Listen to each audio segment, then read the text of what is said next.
என்ன மச்சான் அது? ஏய் இங்க வா. தடி செய்யுது இப்படி ஒண்ணாடா கூப்பிடுறான். வாடா. சொல்லுங்க சார். ஏய் என்ன இது? ஸ்கூலுக்கு தானே வர? எங்க அவன்? டேய் இங்க வாடா. மாட்டி விட்டான்டா சுப்பிரமணியமே. இங்க கூட தரதுல ஒன்று சுத்துமே, அது பள்ளிக்கூடம் இல்லையா? சார் அவன் வந்துட்டு பழனிக்கு மொட்டை போட போயிருக்கான் சார். பழனிக்கு மொட்டை விட போயிருக்கானா? ஆமா சார். அவன் நாளைக்கு மட்டும் மொட்டை படாம வரட்டும், கொட்டையை கலக்கி போடுறேன். அவனுக்கு என் கொட்டை என்னடா வந்துச்சு? பிடி எது பிடிவா தெரியாதுன்னு தெரிய மாட்டேங்குது. மாப்பிள பாத்தி என்ன எதுவும் கேட்டாரா? ஆமாண்டா கேட்டாரா. என்ன சொன்னேன்? பழனிக்கு மொட்டை போட போயிட்டான்னு சொன்னேன்.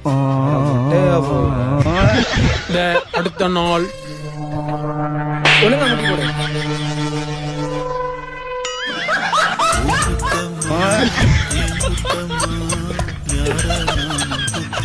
எங்கடா 3 பேர் தான் இருக்கீங்க, இன்னொருத்தன காணா? சார் அவன் திருப்பதிக்கு மொட்டை போட போயிருக்கான்.